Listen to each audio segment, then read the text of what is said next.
Hello, humans. Michael Herrick here with HIPAA for Humans, realistic cybersecurity advice for healthcare. One of our subscribers contacted me today with an interesting question, and I thought I'd share it with the whole community.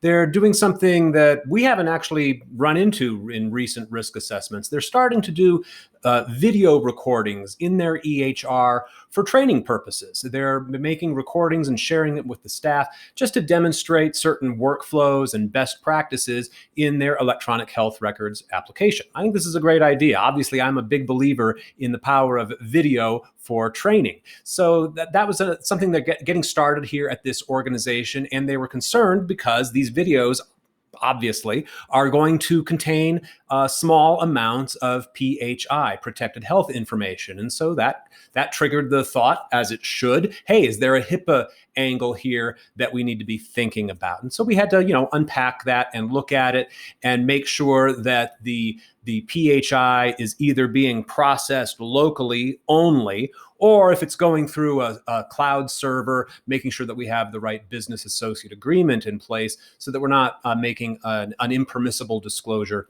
of PHI, right? Usual stuff. And it's great to love getting questions like that from our viewers and helping them walk through those types of HIPAA questions. But it brings up an important point that I want you to be thinking about at your organizations. It reminds us of this constant threat at our healthcare organizations, the threat of shadow IT. People in various departments in the organization coming up with good ideas like this one. Let's do video training of our EHR. Good ideas that have HIPAA implications that get overlooked. And they just go off and running, and maybe IT never hears about it, and the compliance department never hears about it. And it might be a year or more before we do a risk assessment and uncover that somebody has been with the best intention in the world, that somebody has been inadvertently disclosing PHI to a cloud service or some other third party through some kind of shadow IT.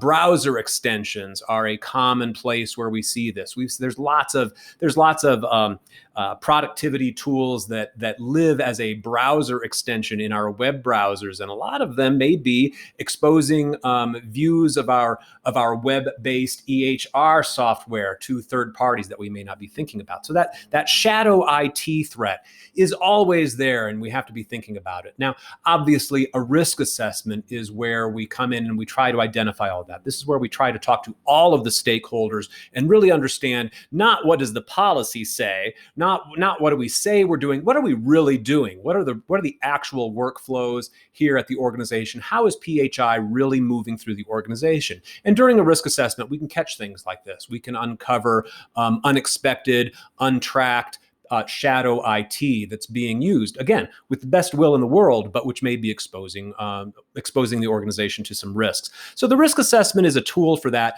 But even more important than that is what we call building a security-first culture. And when our clients come to us and when clients conduct risk assessments with us at Matterform, we really talk about that a lot. This is why we don't just do risk assessments. We also engage with our clients long-term on a risk management program to help them foster and create that security-first culture.